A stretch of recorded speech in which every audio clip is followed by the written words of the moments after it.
O que você faria se tivesse um apocalipse zumbi no planeta Terra? Você iria seguir qual das duas filosofias? A primeira filosofia é de que eu manterei a minha moral e a minha ética, pois afinal, todos os humanos que ainda estão vivos são sobreviventes, que são apenas vítimas desse mundo cruel. E a segunda é você virar o próprio capeta na Terra, infernizando tudo e todos, pois afinal, o mundo é egoísta, é um lugar sujo e cruel. Então, se ele é assim, por que eu não serei assim? Personagens como Glenn, Abraham, Morgan, Jesus são personagens que escolheram a filosofia 1, onde eles evitam ao máximo ter que matar uma pessoa, onde para eles, mesmo que com o mundo acabado, uma pessoa não merece morrer, não importa o que ela faça. Tanto que isso é uma filosofia que o Jesus usou contra os salvadores, o Glenn usou contra os salvadores, e entre outros. Não são só esses quatro, mas eles são os principais representantes dessa categoria. E do outro lado temos personagens que não sentem o peso da morte, como o Governador, o Beta, os canibais do Terminus, a Alpha e entre inúmeros outros. Se você reparar bem, eu falei que todos os vilões da série estão com a filosofia 2. Porém, e o Negan? Como ele se encaixa nessa história? É isso que eu vou te responder no vídeo de hoje. Eu vou analisar tudo que a gente sabe sobre o Negan para entender a psicologia dele e por que ele faz ele ser um personagem excepcionalmente incrível quando ele aparece. Mas antes de começar, já deixa seu like, se inscreve no canal, compartilha para aquele seu amigo que é louco por The Walking Dead. O meu nome é Nick e vamos pro vídeo. Antes do apocalipse zumbi, o Negan era só mais um professor de educação física do ensino médio. Ele tinha uma vida qualquer, de um americano padrão. Ele era casado com uma mulher chamada Lucille. Tudo que eu acabei de te falar veio do episódio Here's Negan, da 10ª temporada. E infelizmente nesse mesmo episódio já tem o primeiro ponto que vai pesar contra ele, que é o fato dele ter um caso com outra pessoa enquanto tinha um casamento com a Lucille. Foi revelado que quando a Lucille lutava contra o câncer, o Negan estava namorando outra mulher de forma escondida. Logo após a Lucille descobrir o chifre, ela vai contar pro Negan e aproveita e conta que ela também tem câncer. Essa notícia faz o Negan tomar um puta choque de realidade e ele termina imediatamente com a amante dele para focar 100% na esposa. Bom, é claro que traição é algo terrível, porém, levando em conta tudo que a gente já viu nessa série, traição não é nada. A gente já viu mocinhos traindo, então, honestamente, isso é só uma vírgula na história do Negan. E levando em conta que eles se perdoaram e se entenderam, eu acho que isso já foi resolvido, isso não é algo que possa ser levado como crueldade. Após isso, o casamento deles continua firme e forte e começa o apocalipse zumbi, onde Negan e Lucille sobrevivem juntos por um curto tempo, de alguns meses, e logo após ela infelizmente falece devido ao câncer, onde nesse meio período o Negan descobre que o mundo tinha se corroído completamente. Nesse mesmo episódio ele já encontra algumas pessoas más e finaliza todas elas sem o menor tipo de compaixão ao final do episódio. Mas nesse caso ele estava completamente certo, porque as pessoas que ele matou eram gente ruim. Só para dar um contexto, o Negan precisava de um remédio para Lucille e eles tinham. Ele tentou negociar, o acordo entre aspas foi feito, porém eles jogaram o remédio inteiro por água abaixo, fazendo o remédio não servir para mais nada.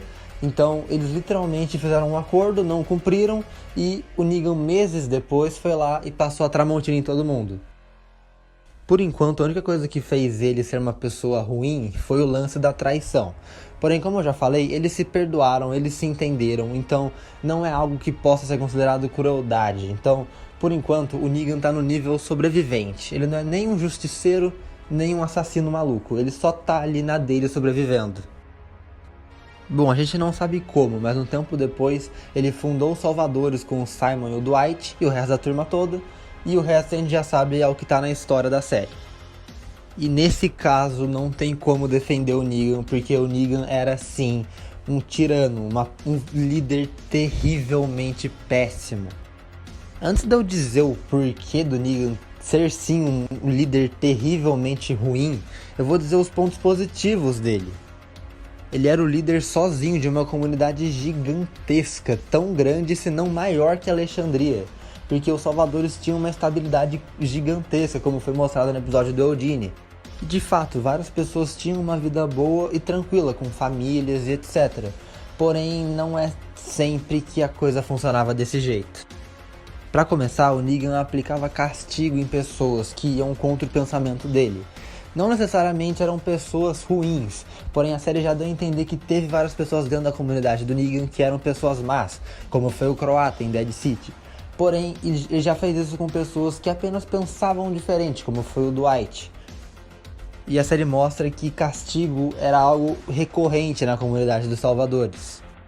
Até aí não é totalmente indefensável, afinal um castigo não é tão ruim quanto matar, já que tiveram pessoas que matavam quem pensava diferente. Já o Negan apenas aplicava um castigo, entre aspas, um castigo dolorido, desumano, etc.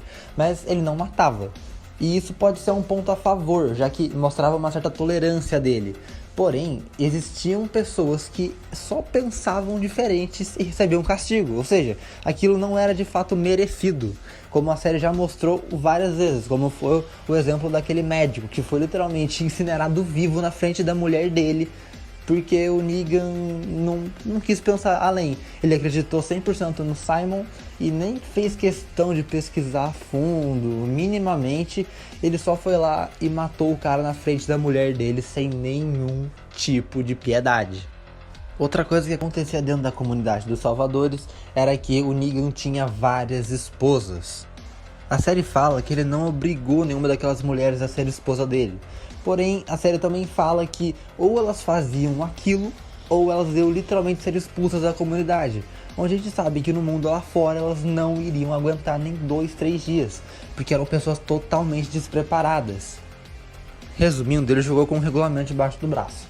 Ele não vai obrigatoriamente fazer alguém ser esposa dele, porém, se ela não quiser, ela vai ser convidada gentilmente a se retirar, sendo exposta aos perigos do mundo apocalíptico.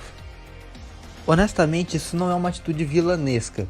Porém, cara, ele meio que era mau caráter, porque ele obrigava, entre aspas, as mulheres. Tipo, ou elas faziam aquilo ou elas seriam expostas aos zumbis do mundo inteiro.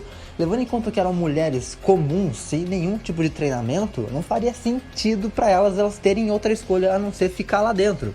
Ah, e a propósito, lembra que eu mencionei aquele médico que ele matou sem nenhum tipo de compaixão? Um dos fatores que fez ele não acreditar na história do médico e sim na do Simon foi, além do Simon ser o braço direito dele, um dos maiores fatores era que ele queria pegar a mulher dele sem nenhum tipo de preocupação. Ou seja, ia unir o útil ao agradável. Bom, antes de eu ir pro elefante na sala, eu gostaria de dizer algumas outras coisas que fazem o Negan ser uma pessoa ruim. Vamos lá, primeiro de tudo, ele quase matou uma criança, que no caso foi o Carl.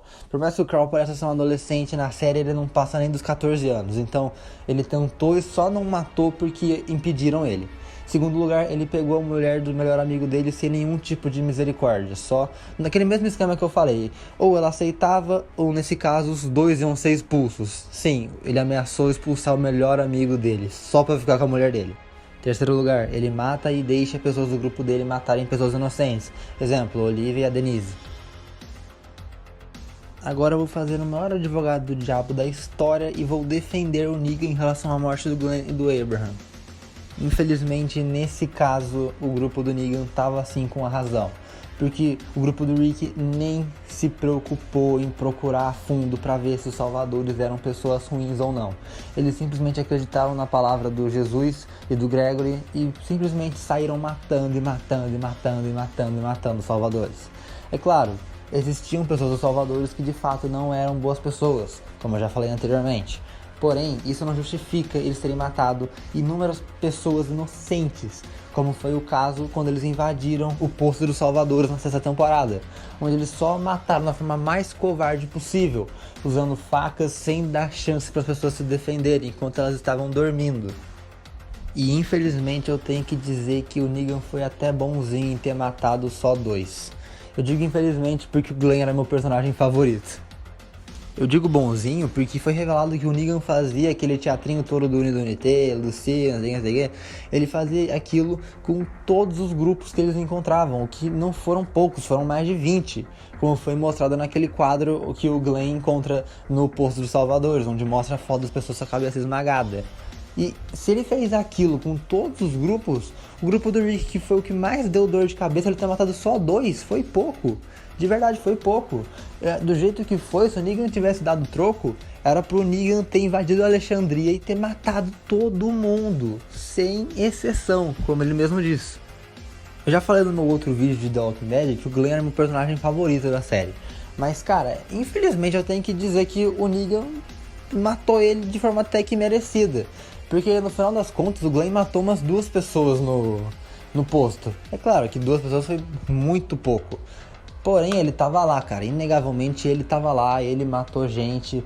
Então, imagina que se teve a Maggie em Alexandria perdendo o Glenn, teve uma outra, sei lá, pessoa X nos Salvadores perdendo o marido também nas mãos do próprio Glenn, entende? Bom, depois de toda essa fase do Negan como vilão principal da série, após ele ter a garganta cortada pelo Rick, ele tem a sua redenção, onde ele vira o herói, entre muitas aspas da série, mas na verdade ele vira mais que um anti-herói, porque o Negan não abandonou as características de deboche, de psicopatia dele, mas ele também não usou isso mais tanto pro mal, e sim pra ajudar o grupo dele. Mas no final das contas, eu acho que se a gente for fazer um resumo do Negan, eu diria que enquanto ele era o líder dos Salvadores, ele era sim uma pessoa muito cruel e má. Então faz sentido a Maggie ficar com raiva dele até os dias de hoje, mesmo 15 anos depois da morte do Glenn. Inclusive, muita gente fala que a Maggie é chata porque ela não superou a morte do Glenn e tal. Mas também vale lembrar que ela quase perdeu o Herschel Jr. bebê enquanto ela estava grávida e foi forçada a ficar por horas de joelho. O que foi mostrado, foi comprovado, que o fato dela ter ficado na posição que desfavorece uma grávida, isso literalmente quase matou o Herschel Jr. antes mesmo dele nascer. Vale ressaltar também que o Negan sabia que a Maggie estava grávida, porque ele já revelou que sabia de coisas muito mais profundas do que isso, e a gravidez da Maggie foi o tema mais importante da 6ª temporada. E ele também revelou que ele escolheu o Glenn e o Abraham a dedo pra morrer. Então, cara, se ele teve tempo de analisar cada pessoa que estaria de joelho ali, e tipo, não foi imediato, isso já foi planejado há bastante tempo, pelo que ele falou. Então não faria sentido ele não saber da gravidez da Maggie. Se ele realmente não sabia, de duas uma. Ou ele tem um Alzheimer seletivo, ou foi uma puta forçação de barra do roteiro. Mas esse foi o vídeo, pessoal, espero que tenham gostado. Se gostou, já sabe, aquela mendigada, comenta, se inscreve, compartilha para aquele seu amigo que é alucinado por The Walking Dead também. E comenta aqui o que você acha. Você acha que o Negan foi uma má pessoa ou ele só tava sobrevivendo? Comenta, eu quero saber a sua opinião. Até o próximo vídeo e falou!